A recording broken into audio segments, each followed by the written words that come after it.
Olá, amigos e amigas ouvintes. Eu sou Helena Sampaio e falo em nome da Rebraus, a Rede Brasileira de Letramento em Saúde. Meus queridos ouvintes, hoje temos um episódio especial, pois vamos fazer um fechamento sobre instrumentos de aferição do letramento em saúde. Nas últimas semanas, falamos sobre vários tipos de instrumentos, desde aqueles que mensuram apenas a habilidade de leitura e cálculos matemáticos, né, que vocês lembram, é o numeramento, até os instrumentos multidimensionais. Há muitos instrumentos e seria impossível esgotá-los todos aqui. Naquele site, cujo link informamos na descrição do episódio 16, o chamado Health Literacy Toolshed, estão descritos mais de 200 instrumentos. Acompanhem a evolução na criação de instrumentos. Vamos deixar o link novamente na descrição deste episódio para facilitar para vocês. Mas hoje estamos fechando este ciclo, conversando com duas pesquisadoras da Rebraus que já estiveram conosco em episódios anteriores. Elas têm trabalhado com letramento em saúde no seu cotidiano profissional. Queremos ouvir o que elas têm a dizer sobre o uso de instrumentos de avaliação do letramento em saúde. Então, estamos aqui com a Virgínia Visconde Brasil, que é enfermeira e professora titular da Faculdade de Enfermagem da Universidade Federal de Goiás e atua tanto na graduação quanto na pós-graduação em enfermagem e atualmente é a coordenadora da Rebraus. E conosco está também a enfermeira Catarine Lima Moraes, professora adjunta na Universidade Federal de Jataí e que também atua tanto na graduação quanto na pós-graduação em enfermagem. Atualmente, ela é a vice-coordenadora da Rebraus. Como vai, Virgínia? Nossa, eu estou ótima, Helena, e você? Estou num momento de muita satisfação com mais esse momento de conversa. Esses podcasts da Rebraus, eles têm sido muito bons, eu diria excelentes. Temos recebido muitos elogios a respeito deles, e eu particularmente penso que esses episódios sobre os instrumentos, eles possibilitaram para os ouvintes acrescentarem alguma coisa a mais do que eles teriam se tivesse feito uma simples leitura de artigos sobre o assunto. Tem sido muito, mas muito bom poder conhecer os instrumentos ouvindo quem realizou as traduções e validações, porque eles conseguem transmitir para a gente a experiência de fazer esse trabalho e acabam por nos brindar com instrumentos que a gente possa usar no nosso país. Tem sido um privilégio poder ouvi-los. Foi uma iniciativa excelente da rede e eu estou muito feliz de estar aqui com vocês hoje. Ótimo, hoje realmente é um encontro importante. E você, Catarine, como é que você está? Eu estou bem, Helena, e feliz em estar com vocês aqui hoje. Realmente é uma iniciativa ímpar a da Rebraus de socializar o conhecimento de um assunto tão importante que são os instrumentos de medidas de letramento em saúde, sobre como implementar, pensar esse implementar na prática e na pesquisa, podendo lançar luz para quem tem interesse ao tema. E principalmente, como a Virgínia falou, abordando o tema de uma maneira simples, com uma linguagem acessível, que permite com que as pessoas pensem sobre o assunto. É muito bom fazer parte dessa equipe. É muito bom estar com vocês aqui também. Eu tinha muita expectativa para esse encontro. Então vamos tocá-lo, não é não? Vou começar perguntando para você, Virgínia. Qual é a sua opinião sobre o uso de instrumentos de mensuração do letramento em saúde nas práticas assistenciais? Helena, essa é uma pergunta bem ampla que você fez agora. Vejamos, se a gente pensar que o letramento, ele diz respeito ao que a pessoa tem, o conhecimento e as habilidades que a pessoa tem, que ela vai acumulando no seu dia a dia, na medida em que vão acontecendo as interações sociais, e é claro, até ao longo das gerações que vão se passando. Nada cai do céu do dia para a noite. O letramento, ele tem relação com a estrutura dos serviços de saúde que a gente tem, ele tem relação com a disponibilidade dos recursos que a gente tem para poder atuar, e são eles que vão permitir que as pessoas possam acessar, que possam compreender, que possam avaliar as informações que recebem, para que usem os serviços que são disponibilizados na área da saúde. Então, só assim é que elas vão poder agir, ou seja, usar tudo isso que eu já disse para poder promover a sua própria saúde, o seu bem-estar, o seu e daquelas pessoas que estão ao seu redor. Então, Helena, nós estamos falando de uma coisa que é um elemento crítico na comunicação em saúde, que é muito eficaz, mas se não for valorizado, ele vai ter grandes implicações na saúde das pessoas. Então, pensando dessa maneira, e lembrando que se as ações que os profissionais fazem, elas só existem quando há necessidade, a gente tem que conseguir identificar onde é que estão essas necessidades, entende? É preciso a gente identificar qual é o elo que está enfraquecendo a corrente. É a pessoa que tem a força, é ela que tem a decisão. Ela decide ou não caminhar na direção da boa saúde, ela decide aderir às propostas terapêuticas que a gente faz. Nós, profissionais da saúde, somos apenas facilitadores dessas decisões. E se é assim, eu percebo os instrumentos de avaliação como auxiliares no meu encontro clínico. Eu uso o letramento como meu óculos, como um óculos para eu poder enxergar detalhes quando penso em abordar uma pessoa independente do ambiente da saúde. Então é dessa maneira que eu enxergo o uso dos instrumentos de avaliação na minha prática assistencial. Uhum. Virgínia, eu adorei essa analogia do letramento como um óculos. Sim. Para propiciar enxergar detalhes. Muito boa. Olha, pessoal, nossos ouvintes, peguem aí essa analogia, que ela é uma analogia que facilita mesmo a compreensão. E você, Catarine, o que você me diz a esse respeito aí? Helena, Virgínia e ouvintes, eu concordo plenamente com o que a Virgínia trouxe aqui para a gente hoje e penso que os instrumentos podem sim ser inseridos na prática assistencial, desde que a gente tenha um objetivo, uma intenção bem definida para tal aplicação. E assim, consequentemente, a escolha do instrumento a ser utilizado, ela deve ser a mais adequada para esse objetivo e intenção. Quando eu me refiro ao objetivo, à intenção bem definidos, eu quero dizer, por exemplo, quando o profissional de saúde tem o intuito de identificar quais são as fragilidades daquela pessoa de quem ele está cuidando e propor programas de intervenção considerando essas fragilidades, seja do indivíduo ou da comunidade, no acesso, na compreensão, no uso das informações e serviços de saúde. Eu penso que se a intenção for essa, eles devem e podem ser usados. É preciso que esteja muito claro que essa mensuração ela não vai servir para segregar ou estigmatizar as pessoas, dizendo que elas têm ou não têm condições adequadas de letramento em saúde. O mensurar por mensurar, eu acredito que não se tem por que fazer isso. É preciso se ter um objetivo quando eu penso em mensurar o letramento em saúde. Concordo, Catarine. É outra mensagem interessante para os nossos ouvintes. Tem que o mensurar por mensurar não leva a canto nenhum. Aliás, eu até já dei minha opinião aqui em um dos nossos episódios. Assim, para avaliar resultados de intervenção, realmente é fundamental conhecer uma situação antes e depois, né? Para avaliar alguma dificuldade que está despontando nos serviços, é interessante também, porque conhecer o letramento em saúde do grupo atendido pode ajustar a abordagem para um maior sucesso, né? Em pesquisas, então, nem se fala. Aí é que tem realmente o ninho principal de uso desses instrumentos.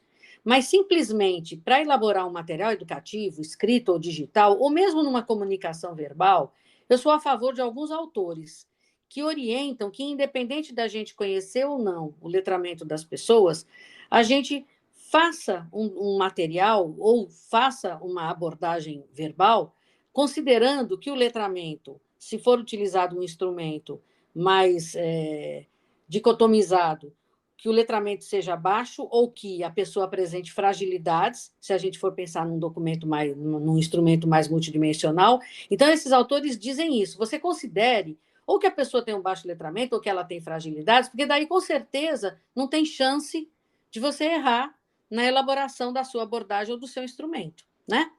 Mas voltemos a vocês aí. Há algum instrumento que vocês considerem mais adequado para mensurar o letramento em saúde da população brasileira? Olha, Helena, eu acredito que o termo não seria adequado, mas um instrumento que permita a gente alcançar o objetivo daquilo que se propôs a fazer.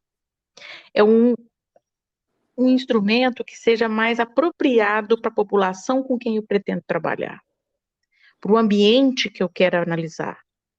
Então, tem instrumentos que são mais fáceis de serem aplicados, tem instrumentos que têm uma compreensão melhor. E isso vai depender muito de qual grupo com quem eu estou trabalhando. Depende mesmo da minha intenção, a intencionalidade daquele estudo.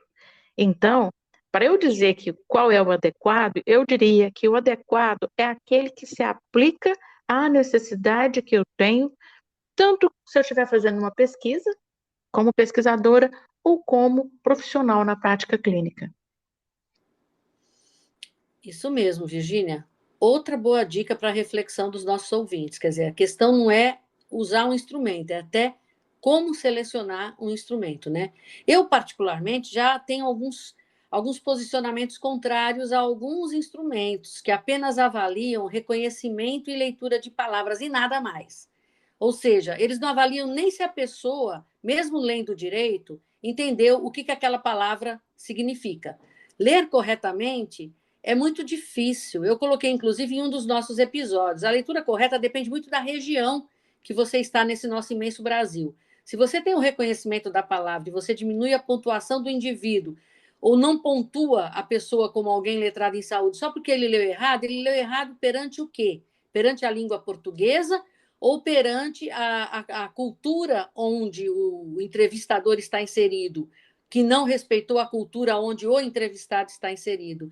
Então, eu acho que é muito perigoso, às vezes, a gente rotulando as pessoas como tendo um letramento em saúde inadequado. Eu vou dar um exemplo interessante de uma pessoa que eu conheço, não é de letramento em saúde, mas é de letramento em geral, mas talvez permita que os nossos ouvintes façam uma analogia, como a gente não deve hipervalorizar as palavras, né? Por exemplo, essa pessoa que eu conheço, ela sabe que uma máquina de lavar roupa, ela tem um botão para centrifugar a roupa. Ela sabe onde fica o botão para apertar, ela sabe quando apertar e ela sabe quando tirar a roupa da máquina. Ela não consegue falar centrifugar, ela diz resfugar. Então, toda vida que ela diz resfugar, eu sei que ela está querendo dizer centrifugar. Eu posso dizer que o letramento dessa pessoa é inadequado? Eu não posso, porque o contexto ela está corretíssima. Ela não falou a palavra adequadamente, mas ela entendeu o contexto. Então, é por isso que eu penso que esses instrumentos que são só de reconhecimento de palavras, sem associar isso ao entendimento do sentido das palavras, aí eu acho que são instrumentos que, se possível, nós deveríamos optar em não utilizá-los e utilizá-los outros, mas sempre, como você disse, Virgínia, respeitando o público que você está, respeitando as condições para que você escolha o melhor instrumento possível. Não é não, Catarine? Eu concordo plenamente com você, Helena. O exemplo foi bem claro, esse que você trouxe para a gente. Eu acredito que nesses casos, como você bem pontuou, a gente não estaria avançando na compreensão do conceito do letramento em saúde, que tanto mudou nos últimos tempos, né? A gente estaria valorizando apenas um aspecto dentro da complexidade que é o fenômeno. Quando a gente valoriza, dá esse peso para a questão da leitura correta. E nós sabemos que o simples reconhecimento de palavras, ele não garante que o indivíduo faça o uso social da informação, que é o grande avanço do letramento em saúde, né? Mas especificamente em relação à pergunta do instrumento mais adequado para a população brasileira, eu acredito que nós não temos um instrumento, né, tanto no Brasil quanto internacionalmente falando, que seja um padrão ouro, que consiga contemplar a complexidade do fenômeno letramento em saúde. No entanto, a gente já tem alguns bons instrumentos multidimensionais, internacionalmente falando, e validados para o Brasil, como os apresentados nos episódios, né, dessa série de instrumentos, que é o HLQBR e o instrumento europeu, HLS, que o Fábio trouxe, e que conseguem explorar um número maior dos aspectos relacionados ao letramento em saúde. Mas é sempre bom a gente reforçar, né, como você pontuou, como a Virgínia pontuou, que o instrumento mais adequado é aquele capaz de responder ao meu objetivo, a intenção do profissional ou do pesquisador em estar usando aquele instrumento. Exatamente.